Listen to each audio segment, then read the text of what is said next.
사도행전 9장 32절부터 43절까지의 본문 말씀을 가지고 베드로에게 배우는 레슨이라는 제목으로 함께 같이 하나님의 말씀의 은혜와 도전을 나누려고 합니다. 사실 오늘 본문에 보면 애니아라는 사람, 또 다비다라는 사람 치료받고 다시 살아나는 은혜의 이야기인데요. 여러분 모두의 성도의 삶에, 우리 성도님들의 삶에 이러한 은혜가 가득하길 주의 이름으로 축복합니다. 이런 기적이 일어나게 될 줄로 믿습니다. 그래서 저는 오늘 그 은혜 받은 자들의 얘기보다 은혜를 끼친 자의 이야기를 좀 하려고 하는 것이죠. 베드로의 이야기를 통해 우리는 무엇을 배워야 하는가? 오늘 본문에 보면 32절에 이렇게 기록합니다. 한편 베드로는 여러 지역을 두루 다니다 루다에 사는 성도들을 방문하게 됐습니다. 기록합니다. 여러분 여행 좋아하시나요? 저는 여행을 좋아해요. 자주는 못 가지만 여행 좋아합니다. 그래서 어릴 적에 보면 여행을 많이 다녔고, 제가 가장 아주 행복하게 기억하는 게 캐나다 횡단을 했던 제 친구 두 녀석과 고등학교를 졸업해서 한 25일 정도 이렇게 쭉 차를 타고 캐나다 전체를 동서를 횡단했던 기억이 있는데요. 얼마나 재밌었는지 모릅니다. 그런데 여행을 하다 보면 가려고 하는 곳은 못 가게 되고, 또 안 가려고 하는 것도 가게 되고, 이것저것 생각지 못한 곳에 방문도 하게 되고, 그렇게 방문하다 보면 즐거운 사람도 만나게 되고 없던 친구도 생기게 되고, 또 때로는 여행할 때 저 돌이키다 보면 어떤 분들하고 시비가 붙어서 흑인 아저씨님들을 피해서 막 도망갔던 사실 기억도 있어요. 그러니까 이런저런 만남들 속에서 다 추억이 되고 또 좋은 시간들이었다, 이런 생각이 듭니다. 저희 아내와 아이, 그때는 둘째가 없었을 때인데 데리고 뉴저지에서 남부로 차를 타고 이동하면서 여행할 때도요, 아이가 좀 힘들 줄 알았는데 그래도 지나고 보니까 생각지 못한 곳에도 방문도 하고, 또 때로는 오랜만에 사람들도 만나면서 얼마나 즐거운 시간들을 보내는지 몰라요. 여행은 참 그런 의미에서 보면 즐겁고 추억이 많죠. 또 경험도 많고 배움도 많습니다. 그래서 우리는 서로에게, 우리 자신에게도 자주 이렇게 말해요. 여행 좀 다니라는 거죠. 여행 좀 가자. 나도 여행 좀 가야 되는데 서로에게 이런 이야기를 해요. 여행이 참 주는 유익이 많이 있습니다. 여러분 그리스도인들도 동일해요. 여행하죠. 우리도 서로에게 도전도 하고, 또 롱 위켄드잖아요. 그러면 또 이런 월요일까지 쉴 때는 사람들 여행 많이 합니다. 우리가 왜 여행을 하는가? 앞서 얘기하는 것처럼 좋은 추억을 쌓기 위해, 경험과 인맥을 위해, 여유와 시간들을 위해 가는 부분도 당연히 있습니다. 얼마나 좋은지 몰라요? 그러나 그리스도인들의 여행은 그것을 더 뛰어넘는 굉장히 중요한 목적이 있다라는 것이죠. 도대체 우리는 왜 그렇게 여행을 다녀야 하는가? 여행의 목적이 오직 추억과 기쁨과 배움과 성장에만 있는가? 거기를 넘어서서 기독교인들의 여행은 사실 복음을 전하는데 그 목적성이 있어야 된다. 할렐루야. 목사님 여행 가는데 그렇게까지 누군가 얘기할 수 있는데요.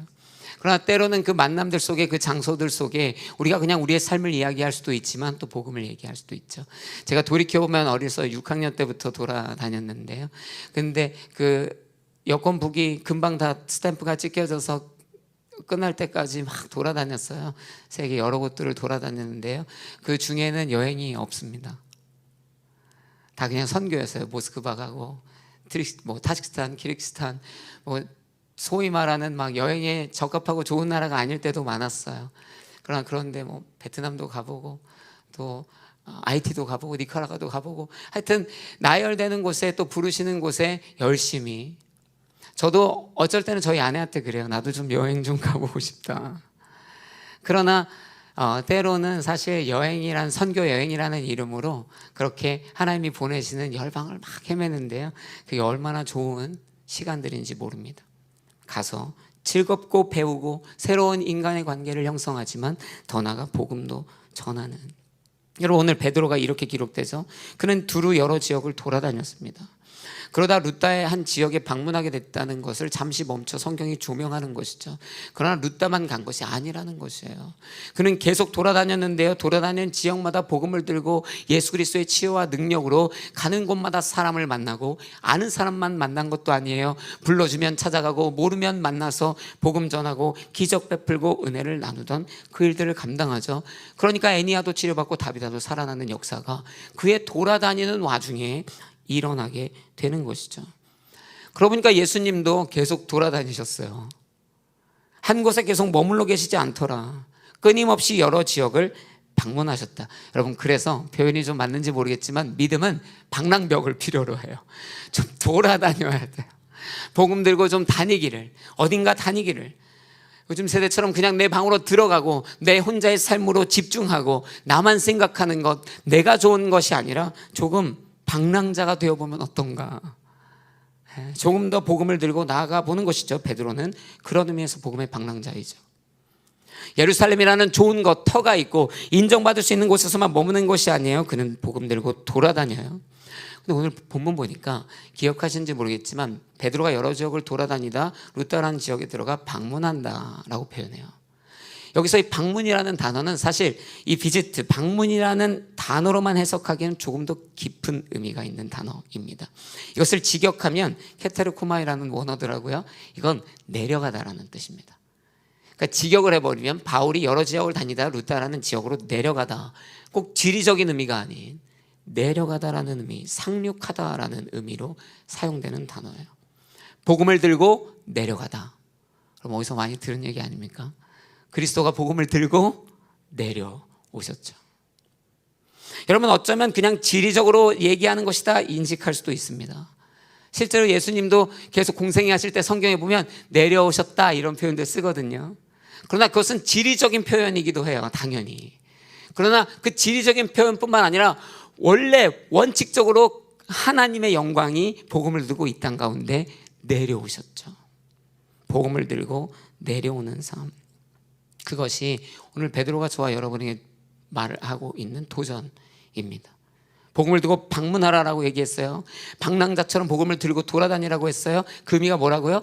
복음을 들고 내려가라라는 것이죠. 그럼 내려가는 것은 무엇인가? 겸손함이죠. 그리스도가 하나님의 영광을 버리고 이 땅 가운데 내려오는 거예요.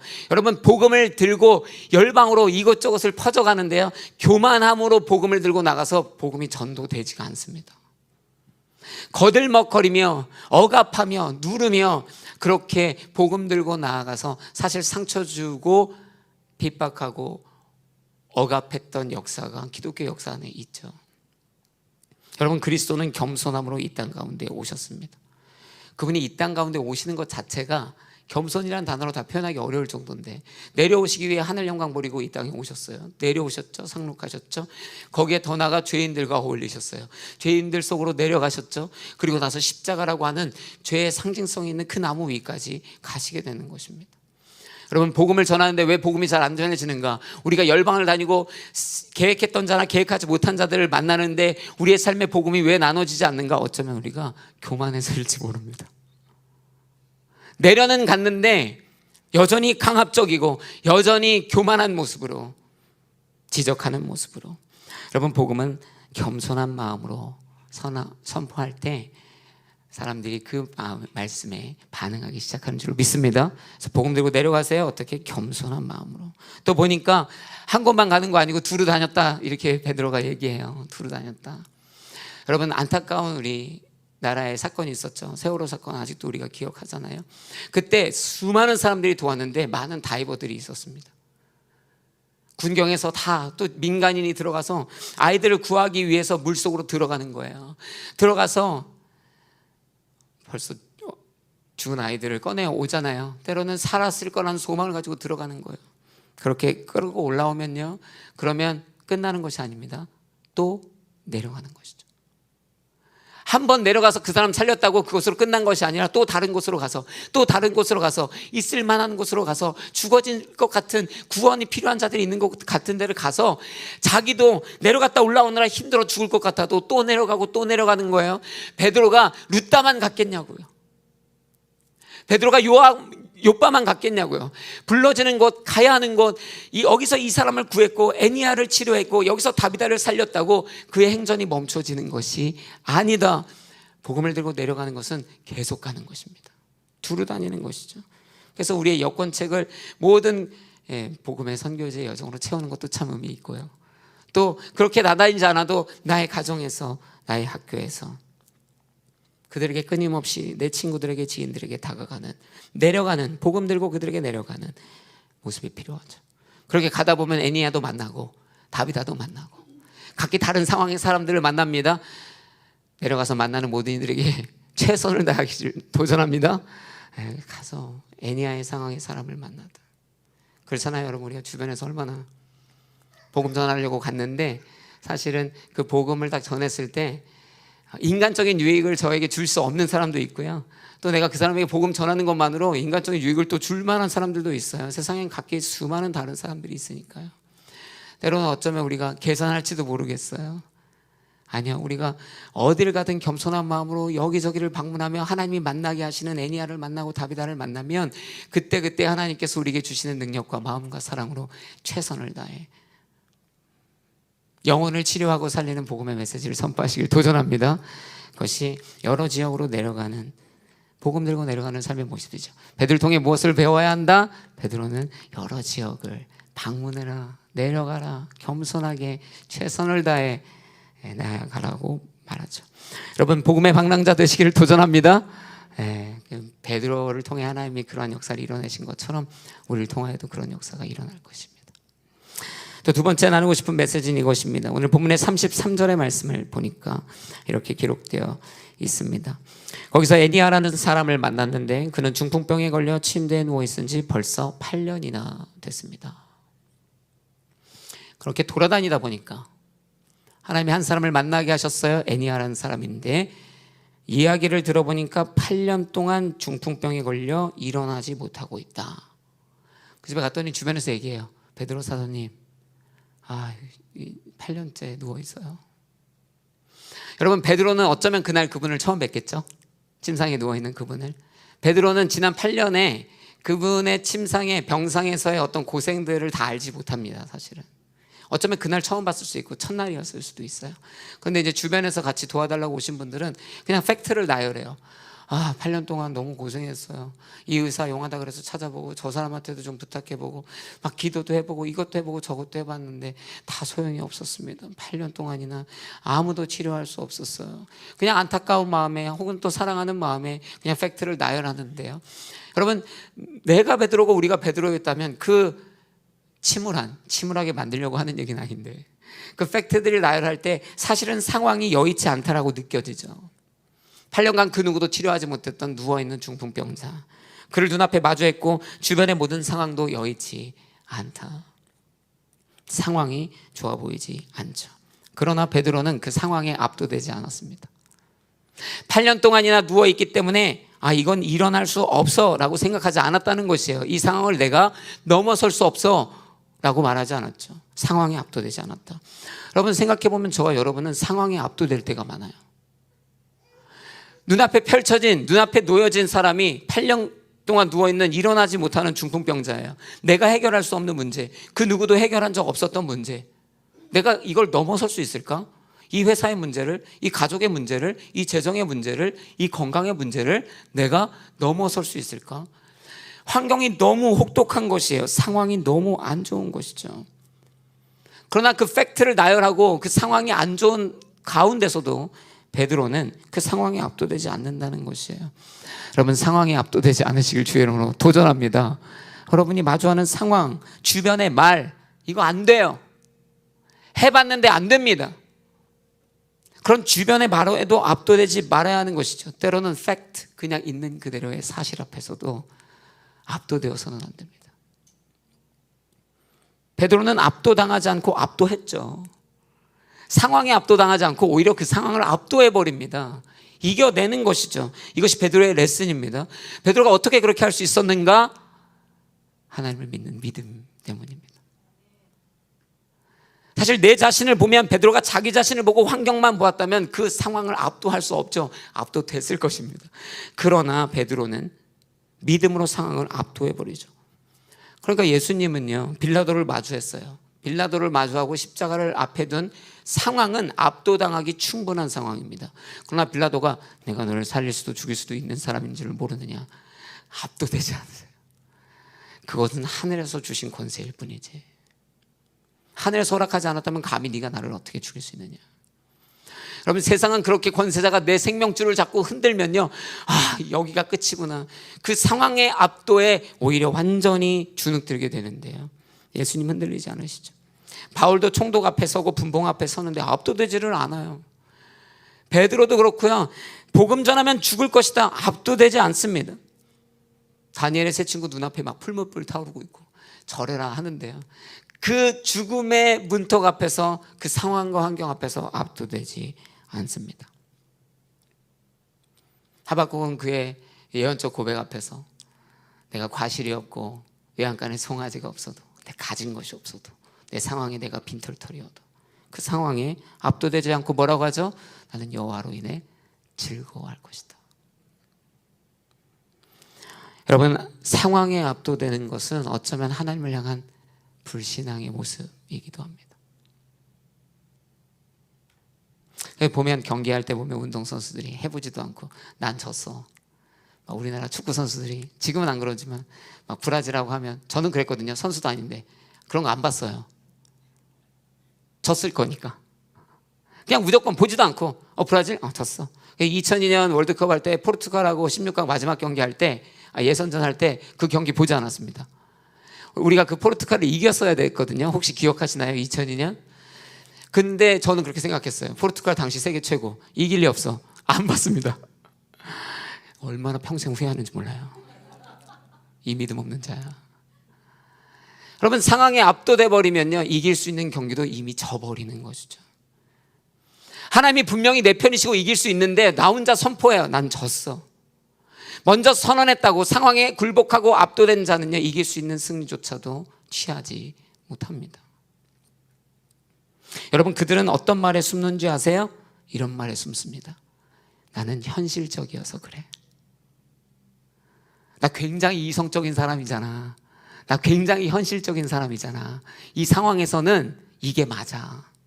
어차피 안 될 거잖아. 소망 가져서 뭐해. 8년 동안 누워 있었잖아. 어차피 못 일어날 거잖아. 내가 현실적이어서 그래.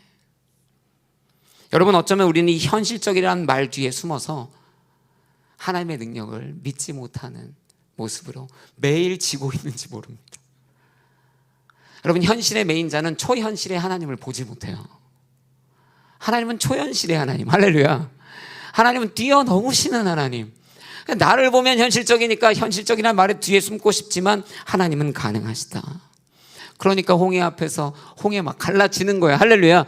현실적이면 홍해 안 갈라지죠. 무릎 꿇고 바로 앞에 빌어야죠. 그러나 우리 하나님 초현실의 하나님, 물도 갈라버리시는 것이죠. 여리고도 무너뜨리시는 것이죠. 기드온의 300용사가 13만이 넘는 대군을 마주해도 돌파케 하시는 것이죠. 여러분, 물론 세상은 현실을 직시해라 라는 말을 지혜의 말로 사용합니다. 실제로 현실을 직시해야 되는 상황들도 있죠. 그것도 삶의 지혜의 한 부분인 건 맞습니다. 그러나 때로는, 굉장히 많은 경우에 현실을 넘어서 역사하실 하나님을 바라보고 믿는 믿음이 필요한데 시도조차 하지 않고 먼저 압도돼 버리는 신앙의 모습이 있다는 것이죠. 그래서 누릴 수 있는 기적을 경험하지 못한다. 8년 된 중풍병사가 일어나는 놀라운 기적과 은혜의 현장을 마주하지 못한다라는 것이죠. 여러분, 기억하셨으면 좋겠어요. 의심의 여지가 없습니다. 하나님은 모든 상황을 압도하시는 분이십니다. 그래서 보면 누가복음인가요? 그 아버지가 데리고 와가지고 하실 수 있거든 주님 치료하여 주옵소서. 하나님 뭐라 그러셨죠? 우리가 외워서 맨날 사용하는 그 말씀이잖아요. 하실 수 있거든이 무슨 말이냐. 좀 당황스러운 듯. 저는 그렇게 생각해요. 이걸 연기 톤으로 하면 예수님이 하실 수 있거든, 약간 기분 상한 거 아닙니까?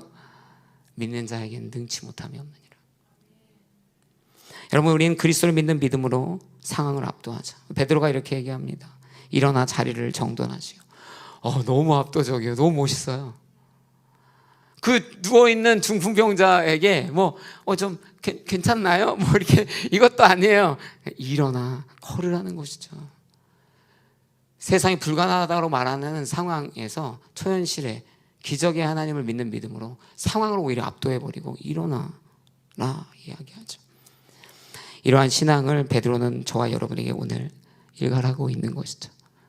어떤 상황에 있는지 저는 알지 못합니다. 또 오늘은 괜찮아도 어쩌다 보면 우리가 상황에 압도될 만한 거대한 산을 마주할 때도 있죠.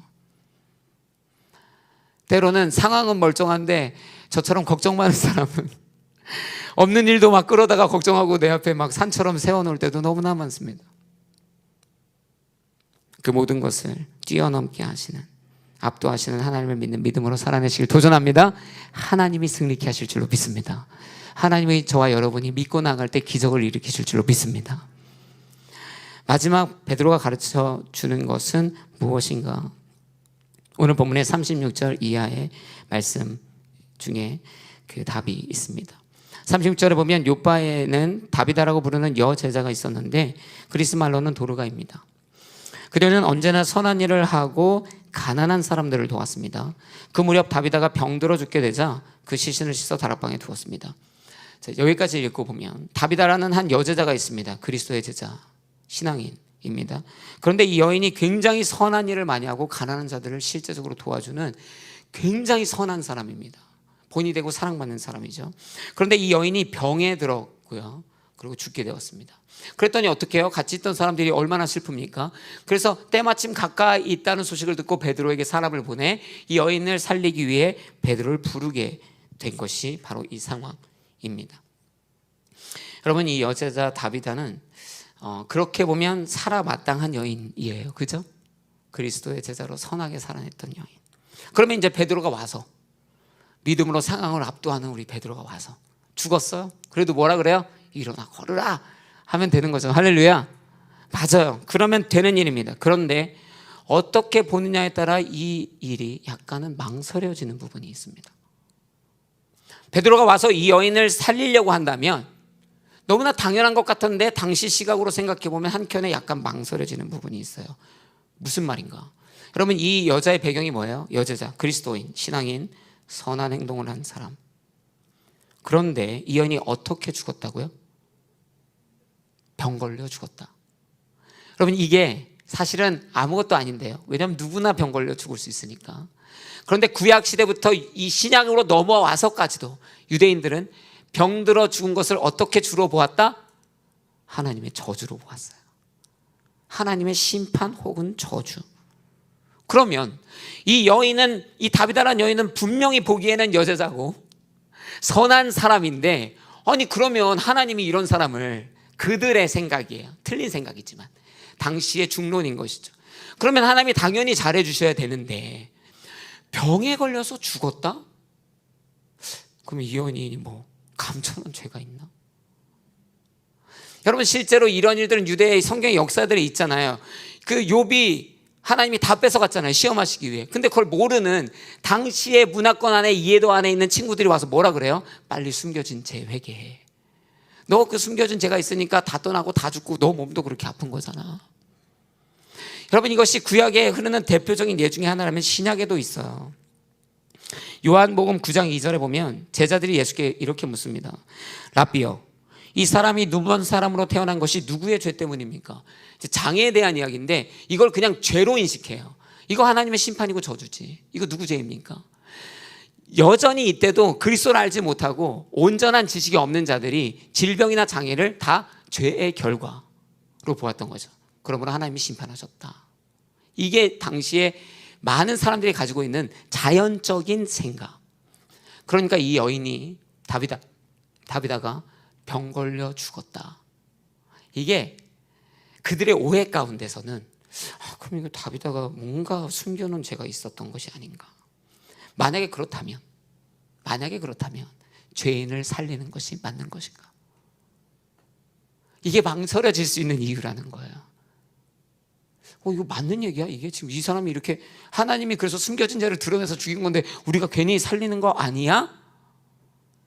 자, 베드로가 이제 왔습니다. 어떻게 해야 되나요? 베드로는 고민하지 않고 이런 일말의 고민이 없이 믿음으로 기도하고 이 여인을 살립니다. 왜 그랬는지 아시나요? 이것이 구원의 핵심이기 때문입니다. 구원의 핵심이 무엇입니까? 죄인을 살리는 것. 그가 잘나서가 아니라, 선해서가 아니라, 살만한 가치가 있어서가 아니라 오히려 죽을 만한 사람일지라도 복음은 죄인들을 위해 주어진 것이다. 여러분, 사실 다비다가 죄를 져서 하나님의 심판받아서 이렇게 된 거 아니잖아요. 우리가 생각하고 알기에는. 그러나 당대에 그렇게 생각했으니까 100번 양보해서 만약에 다비다가 숨겨진 죄로 인해 그렇게 됐어도 베드로에게는 그것이 멈출 이유가 되지 않는다. 왜? 그리스도의 십자가의 구원의 은혜는 죄인을 향하고 있다. 베드로도 예수님 배반했었는데요. 여러분, 이 메시지가 왜 중요한가? 우리가 복음을 전할 때 사방팔방으로 내려가서 복음을 전하는데요, 우리가 복음 전하는 대상자를 막 우리가 판단할 때가 많거든요. 이 사람 죄인 아니야? 그럼 이 사람한테 내가 이 영혼을 다시 살릴 수 있도록 이 복음의 메시지를 전해야 돼? 이런 사람은 그냥 죽어 있어야 되는 거 아니야? 이 이웃이 이 정도 된 데는 다 이유가 있지, 천벌 받은 거야. 그러니 복음 전하면 안 되는 거 아니야? 감옥 가서 저 정도 사람은 복음 전하면 안 되고 요 정도 경범죄에는 복음 전하면 되는 거 아니야? 그러면 복음을 오해하고 있는 것이죠. 구원은 누가 한다? 하나님이 하십니다. 우리에게 주어진 것이 무엇이다? 복음이다. 우리는 복음을 전하는 책무로 부름받은 자들. 그래서 우리는 가리지 않습니다. 그럼 정말 이것을 믿으셔야 돼요. 그렇게 판단하면 저와 여러분 복음 들을 자격 없습니다. 베드로는 우리에게 보여줍니다. 누가 되었든지 간에 복음은 대상을 구분하지 않는다. 복음은 죄인을 살리는 은혜의 메시지. 그 은혜의 메시지로 오늘 저와 여러분이 살았어요. 여러분, 강력하게 도전드립니다. 여러분의 주변의 이웃에 저 사람 복음 들으면 안 되지. 여러분, 주 앞에 그 마음 내려놓고 베드로처럼 복음에 살리는 메시지로. 왜냐하면 사실 여기는 실제 피지컬리 죽었지만 우리는 영혼으로 죽은 사람들 지금 많이 알잖아요. 주님을 알지 못하는 우리의 가족의 일원들도 있고요. 우리의 자녀들, 우리의 이웃들, 지인들도 있죠. 회사에 내가 일을 가는 나의 상사들과 어쩌면 동료들이 있을 수도 있죠. 수많은 이유들로 우리는 판단하고 있는지 몰라요. 복음 전하기를 고민하고 있는지 모릅니다. 그러나 오늘 베드로는 보여줍니다. 판단하지 않고 그를 위해 기도하고, 고민하기보다는 구원의 복음의 메시지를 선포하는, 어쩌면 소화시키기 좀 어려운 이야기일 수 있으나 여러분, 이 복음의 메시지를 우리 마음에 담고 가리지 않고 예수 그리스도처럼 이 복음의 메시지를 가는 곳마다 선포하는 저와 여러분이 되어야 할 것입니다. 누구나에게나 복음을 전하라. 이것이 베드로가 우리에게 주는 강력한 마지막 메시지죠. 오늘 말씀을 마무리합니다. 베드로에게 배워야 하는 레슨이 그래서 무엇이다? 복음 들고 내려가시라는 거예요. 사방팔방 부르시는 곳, 하나님 보내시는 곳 가셔서 겸손하게, 한 곳이 아닌 부르실 때마다 가서 최선을 다해 만나는 자들에게 복음을 전하라는 것이고요. 두 번째는 우리의 삶에 상황이 압도될 만한 어려운 일들을 마주할 때도 상황이 압도되지 않고 상황을 초월하시는 하나님을 믿는 믿음으로 살아가자. 마지막은 뭐예요? 복음은 모두를 위함이니 가리지 말고 판단하지 말고 모든 이에게 예수의 복음을 전하라. 함께 같이 기도하겠습니다.